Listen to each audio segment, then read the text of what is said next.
ನಮಸ್ತೆ, ನಮ್ಮ ಕುಟುಂಬ ಕನ್ನಡ ವ್ಲಾಗ್ಸ್ಗೆ ತಮ್ಮೆಲ್ಲರಿಗೂ ಸ್ವಾಗತ. ನಾನು ನಿಮ್ಮ ಪ್ರೀತಿಯ ಕನ್ನಡತಿ ಭಾಗ್ಯ.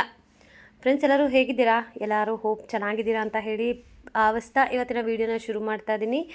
ಸೊ ಇವತ್ತು ಮಂಡೇ, ಸಂಡೇ ಎಲ್ಲ ಆರಾಮಾಗಿದ್ದ ಪರ್ಯಂತ. ಸೊ ಸಾಟರ್ಡೇ ನಾವು ಊರಿಂದ ಬಂದ್ವಲ್ವಾ. ಸೊ 2 ಡೇಸಿಂದ may be he missed is grand mother's house. So ಅವನು ಸ್ವಲ್ಪ ಆ ಕಡೆ ಮನಸ್ಸಿಟ್ಕೊಬಿಟ್ಟು ರಾತ್ರಿ ಎಲ್ಲ ನಿದ್ದೆ ಮಾಡಿಲ್ಲ. ಸೊ ರಾತ್ರಿ ನಾನು ಯೂಶ್ವಲಿ 5:30ಗೆ ವೇಕಪ್ ಆಗ್ತೀನಲ್ವಾ ಸ್ಕೂಲಿಗೆ ಕಳ್ಸೋಕ್ಕೆ ಅಂತ ಹೇಳಿ ಎದ್ದಿದ್ದೀನಿ. ನೋಡಿದ್ರೆ ಮೈಯೆಲ್ಲ ಫುಲ್ ಜ್ವರ ಬಂದಿದೆ. ಸೊ ಹೋಪ್ ಅದು ವೆದರ್ ಚೇಂಜಿಂದನೂ ಆಗಿರಬಹುದು. ಅಲ್ಲಿರೋ ವೆದರ್ ಇಲ್ಲಿರೋ ವೆದರ್ ಕಂಪ್ಲೀಟ್ಲಿ ಡಿಫ್ರೆಂಟ್ ಅಲ್ವಾ. ಸೊ ಹಾಗಾಗಿ ಮೇ ಬಿ ಅದಕ್ಕೂ ಇರ್ಬೋದು ಅಂತ ಹೇಳಿ ಫಸ್ಟಿಗೆ ತಾಯ್ತ ಎಲ್ಲ ಬಂದ್ವಿ ಆಯಿತಾ. ನಾನು ಹೋಗಿರಲಿಲ್ಲ, ಪಾಪ ಅವ್ರ ಅಪ್ಪನೇ ಕರ್ಕೊಂಡು ಹೋಗಿದ್ರು. ನನಗೆ 2 ವೀಲರಲ್ಲಿ ಆಗಲ್ಲ ರೀ ಅಂತ ಹೇಳಿದ್ದಕ್ಕೆ ಫಸ್ಟಿಗೆ ಹೋಗಿ ತಾಯ್ತ ಬಂದರು. ಅಂದರೆ ದೃಷ್ಟಿ ತೆಗೆಸ್ಕೊಂಡು ಅದಾದಮೇಲೆ ಹಾಸ್ಪಿಟಲ್ಗೆ ಹೋಗಿ ಅಲ್ಲಿ ಈ ಥರ ಆಂಟಿಬಯೋಟಿಕ್ ಕೊಟ್ಟಿದ್ದಾರೆ. ಸೊ ಯೂಶ್ವಲಿ ಮಕ್ಳಿಗೆ ಇಂಜೆಕ್ಷನ್ಸ್ ಎಲ್ಲ ಹಾಕೋದಿಲ್ಲ 5-6 ಇಯರ್ಸ್ ಆ ಥರ ಇರೋ ಮಕ್ಕಳಿಗೆ. ಸೊ ಪರ್ಯಂತಿಗೆ 7 ಇಯರ್ಸ್, ಬಟ್ ಸ್ಟಿಲ್ ನಾವು ಇಂಜೆಕ್ಷನ್ಸ್ ಎಲ್ಲ ಬೇಡ ಅಂತ ಹೇಳಿ ಸಿರಪಲ್ಲೇ ವಾಸಿ ಮಾಡೋಣ ಅಂತ ಹೇಳಿ. ಸೊ ಲಾಸ್ಟ್ ವೀಕೆಲ್ಲ ಕಂಪ್ಲೀಟ್ಲಿ ರಜೆ ಹಾಕ್ಸಿದ್ದೆ. ನೋಡಿದರೆ ಮತ್ತೆ ಅವನಿಗೆ ಫೀವರ್ ಬಂದಿದೆ. ಮೋಸ್ಟ್ಲಿ ಎಷ್ಟು ದಿನ ಫೀವರ್ ಇರುತ್ತೋ ಗೊತ್ತಿಲ್ಲ. ಸೊ ಅದಾದಮೇಲೆ ಅವನ್ನ ಸ್ಕೂಲಿಗೆ ಕಳಿಸ್ಬೇಕು ಅಂತ ಹೇಳಿ ನಾನು ಸರಿ ಫಸ್ಟಿಗೆ ಸ್ಕೂಲಿಗೆ ಕಳ್ಸೋದು ಬೇಡ, ಇವತ್ತು ಜ್ವರ ಇದೆ ಅಂತ ಹೇಳಿ ಹಾಸ್ಪಿಟಲ್ಗೆ ಕಳಿಸ್ದೆ. ನೋಡಿ ನಮ್ಮ ಯಜಮಾನ್ರು ರೆಡಿಯಾಗಿದ್ದಾರೆ ಆಲ್ರೆಡಿ, ಅವ್ರ ಪಾಪ ಆಫೀಸ್ಗೆ ಹೋಗೋಕ್ಕೆ. ನನಗೇನಾದರೂ ಹುಷಾರಿಲ್ಲ ಅಂತಂದರೆ ನನ್ನ ಮಗನಿಗೂ ಈ ಥರ ಹುಷಾರಿಲ್ದಂಗೆ ಆಗಿಬಿಡುತ್ತೆ. ಆಮೇಲೆ ಇವನಿಗೆ ಹುಷಾರಿಲ್ಲ ಅಂತಂದರೆ ನಮಗೆ ಕೈಕಾಲು ಆಡೋದಿಲ್ಲ. ಮೀನ್ವೈಲ್ ಸಿರಪ್ಗಳನ್ನು ಕುಡಿಸಿದ್ರೂ ಅವನಿಗೆ ಕಷಾಯ ಕೊಟ್ಟರೆ ಸ್ವಲ್ಪ ಈ ಕೆಮ್ಮು ನೆಗಡಿ ಅದೆಲ್ಲ ಕಡಿಮೆ ಆಗುತ್ತೆ. ಅದಕ್ಕೆ ಕಷಾಯನೂ ಮಾಡಿಟ್ಟಿದ್ದೀನಿ. ಆ್ಯಂಡ್ ಇನ್ನು ನನಗೆ ಅಂತ ಹೇಳಿ ಇಲ್ಲಿ ಬ್ಲ್ಯಾಕ್ ಟೀ ಮಾಡ್ಕೊತಾ ಇದ್ದೀನಿ. ಬ್ಲ್ಯಾಕ್ ಟೀ ಹೆಲ್ತ್ಗೆ ತುಂಬಾ ಒಳ್ಳೆಯದು. ಸೊ ನಂತರ ಯಾರೆಲ್ಲ ಚಾಯ್ ಲವರ್ಸ್ ಇದ್ದೀರೋ ಕಮೆಂಟ್ ಮಾಡಿ. ಇನ್ನು ಬೆಳಗ್ಗೆ ಟಿಫನ್ಗೆ ಅಂತ ಹೇಳಿ ಅನ್ನ ಮಾಡಿದ್ದೆ, ವೈಟ್ ರೈಸು. ಅದ್ರ ಜೊತೆಗೆ ನೆನ್ನೆ ಸಂಡೇ ಅಲ್ವಾ, ನೆನೆಸಿದ್ದಿದ್ದು ಕಾಳನ್ನ ಮೊಳಕೆ ಹಾಕೋಕ್ಕೆ ಅದನ್ನು ಒಂದು ಸೈಡಿಗೆ ಇಟ್ಟಾಯಿತು. ಸೊ ಅದಾದಮೇಲೆ ನಾನು ಯಾವುದೇ ಥರದ ವ್ಲಾಗ್ ಮಾಡಿಲ್ಲ. ಗೊತ್ತಲ್ಲ ಮಕ್ಳಿಗೆ ಹುಷಾರಿಲ್ಲ ಅಂತಂದರೆ ಯಾವ ರೀತಿ ಇರುತ್ತೆ ಸಿಚುವೇಶನ್ ಅಂತ. ಸೊ ನನಗೂ ಹುಷಾರಿಲ್ಲ. ಸೊ ನಾನು ಟ್ಯಾಬ್ಲೆಟ್ಸ್ ಹಾಕ್ಕೊಳ್ಳೋದಾಗಲಿ, ಪ್ರತಿದಿನ ಸ್ನಾನ ಮಾಡ್ಕೊಳ್ಳೋದಾಗಲಿ, ಆಮೇಲೆ ಮನೆ ಕೆಲಸ ಎಲ್ಲ ಹೆಡ್ಏಕ್ ಥರ ಅನ್ನಿಸ್ತಾ ಇದೆ. ಪರ್ಯಂತಕ್ಕೂ ಜ್ವರ ಇರೋದಕ್ಕೆ ಅದು ಇನ್ನೊಂದು ಥರ ತಲೆ ಮೇಲೆ ಭಾರ ಥರ. ಸೊ ಯಾವಾಗ ಪರ್ಯಂತ ಹುಷಾರಾಗಿ ಸ್ಕೂಲ್ಗೆ ಹೋಗ್ತಾನಪ್ಪ ಅನಿಸ್ಬಿಟ್ಟಿದೆ. ಆಮೇಲೆ ಯಾರೋ ಒಬ್ಬರು ಕಮೆಂಟ್ ಮಾಡಿದರು, ಯಾರ ಬಗ್ಗೆನೋ ಮಾತಾಡಿದ್ದೀರಾ ನೀವು, ಅದಕ್ಕೆ ಹಿಂಗಾಗಿದೆ ಅಂತ. ಕಮೆಂಟ್ನು ಬೇಕಾದ್ರೆ ನಾನು ಡಿಸ್ಪ್ಲೇ ಮಾಡ್ತೀನಿ, ನನಗೆ 2 ನಿಮಿಷದ ಕೆಲಸ. ಬಟ್ ಹೆಸರು ರಿವೀಲ್ ಮಾಡೋದು ಬೇಡ ಅಂತ. ಇದಕ್ಕೆ ನಾನೊಂದು ಆನ್ಸರ್ ಮಾಡೋಕ್ಕೆ ಇಷ್ಟಪಡ್ತೀನಿ. ಕರ್ಮಾನುಸಾರ ಫಲ. ಅದು ನಾನಾಗಲಿ ನೀನಾಗಲಿ ಯಾರೇ ಆಗಿರಲಿ, ಮಹಾತಾಯಿ ಯಾರು ಕಮೆಂಟ್ ಆಗಿತ್ತೋ ನಿನಗೇನೆ ಇದು ಹೇಳ್ತಾ ಇರೋದು. ಯಾರ ಬಗ್ಗೆನೋ ಮಾತಾಡಿದರೆ ಕಾಯಿಲೆ ಬರುತ್ತೆ, ಯಾರ ಬಗ್ಗೆನೋ ಮಾತಾಡಿಬಿಟ್ರೆ ಈ ಥರ ಸಾಲ್ಗಾರರಾಗ್ಬಿಡ್ತಾರೆ ಅಂತ ಅಂದರೆ ಅದು ನಿನ್ನ ಭ್ರಮೆ. ಯಾರ್ಯಾರಿಗೆ ಯಾವ ಸಮಯದಲ್ಲಿ ಏನೇನಾಗಬೇಕು ಅಂತ ಇರುತ್ತೋ ಅದೇ ಆಗುತ್ತೆ. ಇವತ್ತು ನೀವು ಹೋಗ್ಬಿಟ್ಟು ಏನೋ ಅಂದ್ರಿ ಅಂತ ಹೇಳಿ ತಕ್ಷಣಕ್ಕೆ ನಿಮ್ಗೆ ಹಿಂಗೆ ಆಗೋದೆಲ್ಲ ಆಗೋದಿಲ್ಲ. ಹಾಗಾದರೆ ನಿಯತ್ತಾಗಿ ಬದುಕ್ತಾ ಇದ್ದಾರಾ? ಹಾಗಾದರೆ ನೀವು ಹೇಳಿದ್ದು ಯಾರು ಸೋ ಕಾಲ್ಡು ಅವ್ರು ನಿಯತ್ತಾಗಿ ಬದುಕ್ತಾ ಇದ್ದಾರಾ? ಇವತ್ತಿಗೆ ಚೆನ್ನಾಗಿರ್ಬೋದು, ಆದರೆ ಅವ್ರಿಗೂ ಒಂದು ಟೈಮ್ ಅಂತ ಬಂದೇ ಬರುತ್ತೆ. ಎಲ್ರಿಗೂ ಒಂದಲ್ಲ ಒಂದು ಟೈಮ್ ಅನ್ನೋದು ಇದ್ದೇ ಇರುತ್ತೆ. ಆ ಟೈಮಲ್ಲಿ ಏನು ಆಗಬೇಕೋ ಅದೇ ಆಗೋದು. ನಾನಾದರೂ 3 ಹೊತ್ತು ಊಟ ಮಾಡಿಕೊಂಡು ನೆಮ್ಮದಿಯಿಂದ ಏನೋ ಅಂತಾರಲ್ಲ, ಅದೇನೋ ಅಂತಾರಪ್ಪ ಗಾದೆ, ಅದು ನನಗೆ ಬರ್ತಾಯಿಲ್ಲ ಬಾಯಿಗೆ ಇವಾಗ ಸದ್ಯಕ್ಕೆ. ಅಂದರೆ ಕೊಡ್ಲಿಲ್ಲಿ ಹೋಗೋದು ಉಗ್ರಲ್ಲಿ ಹೋಯ್ತು ಅಂತ ಹೇಳಿ. ಸೊ ನಮಗದು ಖುಷಿ ಇದೆ, ಕೊಡ್ಲಿಲ್ಲಿ ಹೋಗ್ಲಿಲ್ವಲ್ಲಪ್ಪ ಉಗ್ರಲ್ಲಿ ಹೋಯ್ತಲ್ಲ, ಸಾಕಪ್ಪ ಭಗವಂತ ರಾಯರ ಆಶೀರ್ವಾದ ಅಂತ. ಅದರಲ್ಲೂ ನಾನು ಯಾಕೆ ಪರ್ಟಿಕ್ಯುಲರಾಗಿ ಆ ವಿಡಿಯೋದಲ್ಲಿ ಅದು ಹೇಳಿದೆ ಅಂತಂದರೆ, ನಂಗೆ ಹೇಳೋಕ್ಕೆ ಇಷ್ಟ ಇರಲಿಲ್ಲ. ಬಟ್ ಸ್ಟಿಲ್ ಕೆಲವೊಬ್ರಿಗೆ ಈ ಥರ ಒಂದು ಇರುತ್ತಲ್ಲ. ಸೊ ಡೈರೆಕ್ಟಾಗಿ ಇವಳು ಕಮೆಂಟ್ ಮಾಡಿದ್ದಕ್ಕೆ ನನಗೆ ನೆತ್ತಿಗೇರ್ಬಿಡ್ತು. ಸೊ ಯಾರ ಬಗ್ಗೆನೋ ಮಾತಾಡಿ ನಮ್ಗೆ ಹುಷಾರಿಲ್ದಂಗೆ ಆಗುತ್ತೆ, ಅದು ಕಂಪ್ಲೀಟ್ಲಿ ನಿಮ್ಮ ಭ್ರಮೆ. ಆಮೇಲೆ ಮಾತಾಡ್ದವ್ರೇನು ಸಾಚ ಅಲ್ಲ ಆಯಿತಾ. ಅವ್ರೂ ಹೆಂಗಿರ್ಬೇಕೋ ಹಾಗೆ ಇದ್ದಾರೆ ಆಯಿತಾ. ಯಾರೋ ಸತಿ ಶಿರೋಮಣಿ ಅಥವಾ ದೇವ್ರ ಬಗ್ಗೆ ಮಾತಾಡಿ ಈ ಥರ ಆಯಿತು ಅಂತ ಅಂದರೆ ಒಂದು ಪಕ್ಷ ನಂಬೋದು. ಜನಗಳ ಬಗ್ಗೆ ಮಾತಾಡಿ ಈ ಥರ ಕಂಪ್ಲೀಟ್ಲಿ ನಾನು ಇದನ್ನು ಅಗ್ರಿ ಮಾಡೋದಿಲ್ಲ. Back friends. ಸೊ ಇವತ್ತು ಕಡಲೆಕಾಳು ಅಂದರೆ ಮೊಳಕೆ, ಮೊನ್ನೆ ಭಾನುವಾರ ಮೊಳಕೆ ಕಾಳು ಕಟ್ಟಿದ್ನಲ್ಲ, ನೀವೆಲ್ಲ ನೋಡಿದ್ದೀರಾ. ಸೊ ಅದರದ್ದು ಸಾಂಬಾರು ಮಾಡ್ತಾ ಇದ್ದೀನಿ ಇವತ್ತು.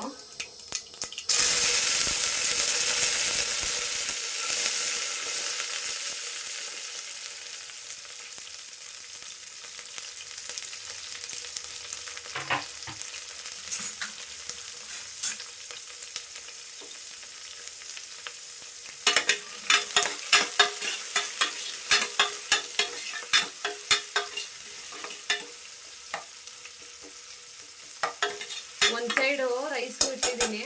ಸೊ ರೈಸ್ ಆಗೋಷ್ಟಕ್ಕೆ ಸಾಂಬಾರು ಆಗೋಗುತ್ತೆ ಅಂತ.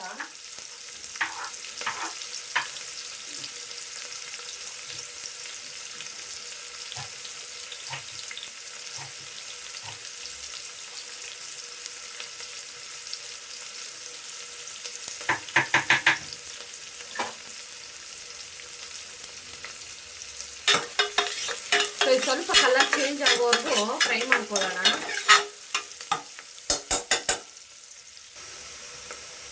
ನೋಡಿದ್ರಲ್ಲ ಸ್ವಲ್ಪ ಕಲರ್ ಚೇಂಜ್ ಆಗಿದೆ. ಈಗ ಟೊಮೊಟೊ ಹಾಕೋತೀನಿ.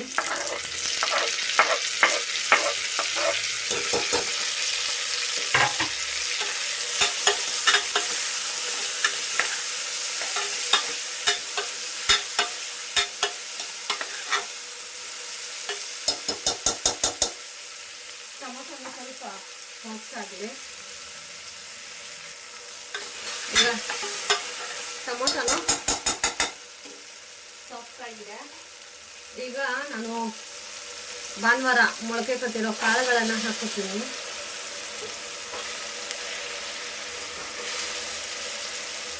ಯಾಕಂತಂದ್ರೆ ಈಗ ನಾನು ಈ ಕಾಳುಗಳು, ಮೊಳಕೆ ಕಾಳುಗಳು ಪ್ರೋಟೀನ್ ಇರೋದು, ಜಾಸ್ತಿ ತಿನ್ನಬೇಕು. ಸೊ ಅದಕ್ಕೋಸ್ಕರ ಅಂತ ಹೇಳಿನೇ ನಾನು ಊರಿಂದ ಬಂದ ತಕ್ಷಣ ಮೊಳಕೆ ಕಟ್ಬಿಟ್ಟೆ. ಇದ್ರ ಜೊತೆಗೇನೆ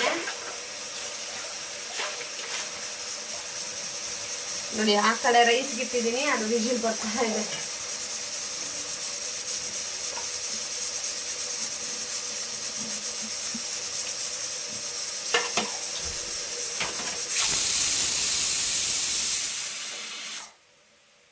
ನೋಡಿ ಕಟ್ ಮಾಡಿರೋ ಆಲೂಗಡ್ಡೆ, ಬದನೆಕಾಯಿ,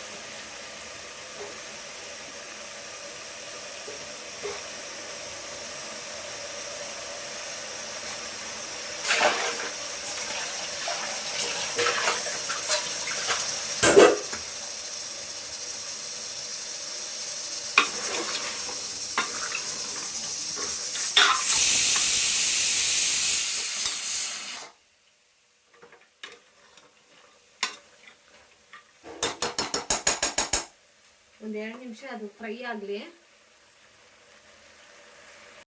ಸೊ ಇವಾಗ ಫ್ರೈ ಆಗಿದೆ. ರುಬ್ಬಿರೋ ಮಸಾಲೆ ಹಾಕೋತಾ ಇದ್ದೀನಿ.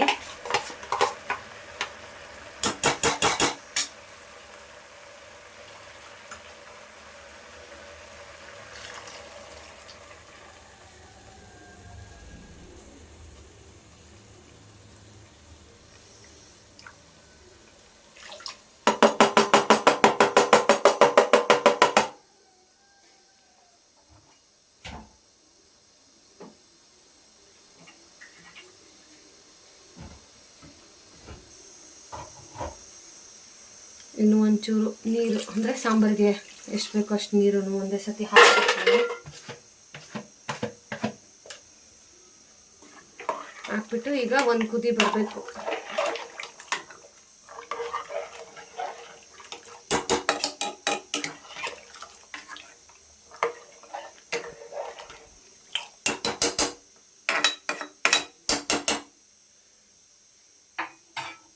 ಒಂದು ಕುದಿ ಬರಲಿ. ಜೊತೆಗೆ ಇವಾಗಲೇ ನಾನು ಉಪ್ಪನ್ನು ಹಾಕೊಬಿಡ್ತೀನಿ.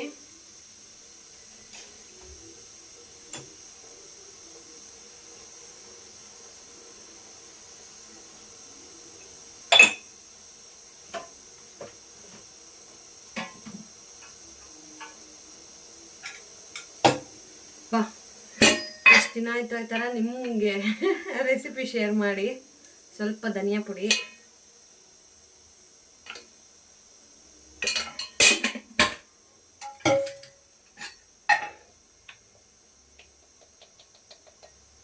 ಖಾರ ನಮ್ಮನೇಲಿ ಕಡಿಮೆ ಅಲ್ವಾ, ಅದಕ್ಕೆ ಖಾರದ ಪುಡಿ, ಜೊತೆಗೆ ಒಂದು ಸ್ವಲ್ಪ ಗರಂ ಮಸಾಲೆ ಹಾಕ್ತೀನಿ.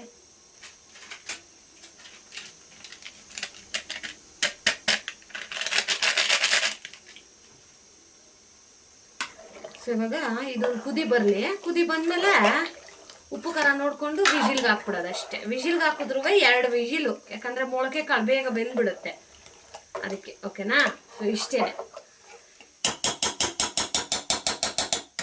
ಇವಾಗ ಇದು ಒಂದು ಕುದಿ ಬಂದ್ಮೇಲೆ ನಾನು ಹೇಳ್ತೀನಿ ನೆಕ್ಸ್ಟ್ ಏನು ಮಾಡಬೇಕು ಅಂತ.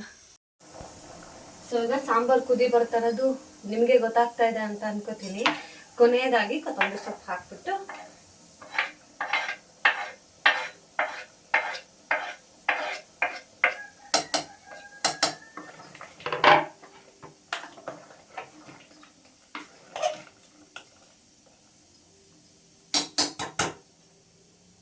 ಉಪ್ಪು ಖಾರ ನೋಡ್ಬಿಡೋಣ.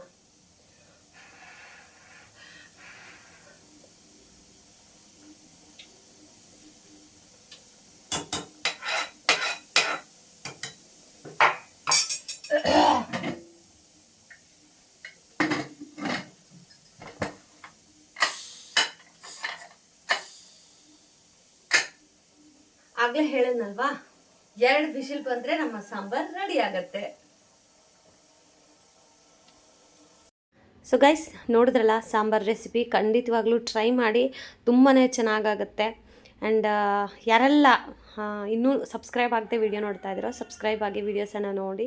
ನೀವು ಮಾಡೋ ಸಬ್ಸ್ಕ್ರೈಬು ನಮಗೆ ಒಂದಷ್ಟು ಮೋಟಿವೇಶನ್ ಸಿಗುತ್ತೆ ಅಷ್ಟೇನೆ. ಆ್ಯಂಡ್ ಆಗಲೇ ಹೇಳ್ತಾ ಇದ್ನಲ್ವಾ, ಹೋಪ್ ಎಲ್ಲರಿಗೆ ಕ್ಲಾರಿಟಿ ಸಿಕ್ಕಿದೆ, ಅವರಿಗೆ ಪರ್ಟಿಕ್ಯುಲರಾಗಿ ಕ್ಲಾರಿಟಿ ಸಿಕ್ಕಿದೆ ಅಂತ. ಆಮೇಲೆ ಇದಕ್ಕೆ ಒಂದು ವಿಡಿಯೋ ಮಾಡ್ಬೋದಿತ್ತು ನನಗೆ, ಫೇಸ್ ಟು ಫೇಸ್ ಬಂದು ಇನ್ನೂ ಚೆನ್ನಾಗಿ ಮಾತಾಡ್ತಾ ಇದ್ದೆ. ಬಟ್ ನನಗೆ ಬೇಡ ಪದೇ ಪದೇ ಇದ್ರ ಬಗ್ಗೆ ಮಾತಾಡೋದಕ್ಕೆ. Completely I am not ready. Okay.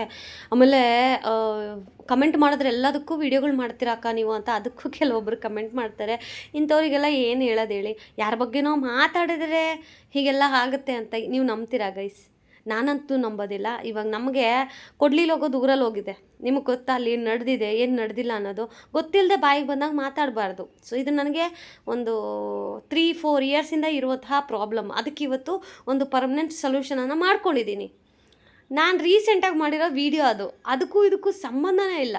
So ಬೇಕಂದರೆ ಅಷ್ಟು ಕ್ಯೂರಿಯಾಸಿಟಿ ಇದೆ ಅಂತಂದರೆ ನಾನು ನೀಟಾಗಿ ಯಾವಾಗ ಶುರುವಾಯಿತು ನನಗೆ ಈ ಪ್ರಾಬ್ಲಮ್ಮು, ಯಾವಾಗಿಂದ ನಾನು ಚೆಕಪ್ ಮಾಡಿಸ್ತಾ ಇದ್ದೀನಿ, ಇದೆಲ್ಲವನ್ನು ನೀನು ಮುಂದೆ ನಾನು ಶೇರ್ ಮಾಡ್ತೀನಿ. ಸುಮ್ಮನೆ ಬಾಯಿಗೆ ಬಂದು ಕಮೆಂಟ್ ಹಾಕೋದಲ್ಲ. ನಾನು ಇರೋದೇ ನನಗಿಷ್ಟ ಆಗಿಲ್ಲ ಅಂತಂದರೆ ನಾನು ಉಗಿತೀನಿ, ನಾನು ಬೈತೀನಿ, ಆಯಿತಾ? ದೇವರು ನನಗೆ ಆ ಟೈಮಲ್ಲಿ ನನ್ನ ಬಾಯಿಗೆ ಬರ್ಸಿರೋದದು, ಆಯಿತಾ? ನಾನು ಕುತ್ಕೊಂಡು ಒಂದು ವಿಡಿಯೋ ಮಾಡಬೇಕಾದ್ರೂ ನಾನು 100 ಸತಿ ಯೋಚನೆ ಮಾಡಿನೇ ವ್ಲಾಗ್ಗಳನ್ನು ಅಪ್ಲೋಡ್ ಮಾಡ್ತೀನಿ. ಸೊ ನೀನು ಈ ಥರ ಬಂದು ಕಮೆಂಟ್ ಹಾಕಿದ ತಕ್ಷಣ ನೀನು ಕಮೆಂಟ್ನ ಹೈಲೈಟ್ ಮಾಡ್ತೀನಿ ಅಂತ ಮೇ ಬಿ ಅವ್ರದ್ದು ಪ್ಲ್ಯಾನ್ ಇರ್ಬೋದು.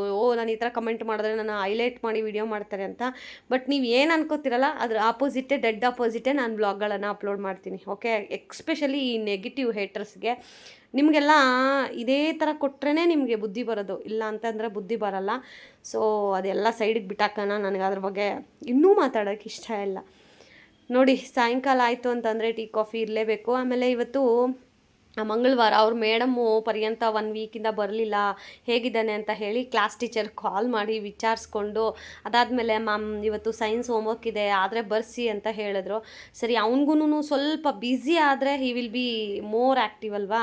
ಸೊ ಅದಕ್ಕೆ ಅವನ್ನ ಹೋಮ್ವರ್ಕ್ ಬರ್ಸಿ ಅವನ್ನ ಸ್ವಲ್ಪ ಬ್ಯುಸಿ ಇಟ್ಟಿದ್ದೆ. ಸ್ವಲ್ಪ ಆ್ಯಕ್ಟಿವ್ ಇದ್ದರೆ ಫೀವರ್ ಕಡಿಮೆ ಆಗುತ್ತೆ ಅಂತ ಹೇಳಿ ಆ್ಯಕ್ಟಿವ್ ಮಾಡಿಸ್ದೆ. ಆ್ಯಂಡ್ ಇನ್ನು ರಾತ್ರಿ ಅವನಿಗೆ ಚಪಾತಿ ಕೊಡೋಣ, ರೈಸ್ ಕೊಟ್ಟರೆ ಕಫ ಜಾಸ್ತಿ ಆಗುತ್ತೆ, ಎಕ್ಸ್ಪೆಷಲಿ ಮಕ್ಕಳಿಗೆ. ಸೊ ಅದಕ್ಕೆ ಅಂತ ಹೇಳಿ ಚಪಾತಿ ಮಾಡಿ ಟೊಮೊಟೊ ಗೊಜ್ಜು ಮಾಡಿದ್ದೆ. ಸೊ ಈ ರೀತಿ ಇತ್ತು 2 ಡೇಸ್ ನನ್ನ ಒಂದು ಡೇ ಅನ್ನೋದು. ಹೋಪ್ ಇವತ್ತಿನ ವೀಡಿಯೋ ಇಷ್ಟ ಆಗಿದೆ ಅಂತ ಹೇಳಿ ಭಾವಿಸ್ತಾ ಮತ್ತೊಂದು ಇಂಟ್ರೆಸ್ಟಿಂಗ್ ವಿಡಿಯೋ ಜೊತೆ ಸಿಗ್ತೀನಿ. ಅಲ್ಲಿವರೆಗೂ ಮಿಸ್ ಮಾಡ್ತಾ ಇರಿ, ಬ್ಲೆಸ್ ಮಾಡ್ತಾ ಇರಿ. Lots of love. Bye bye.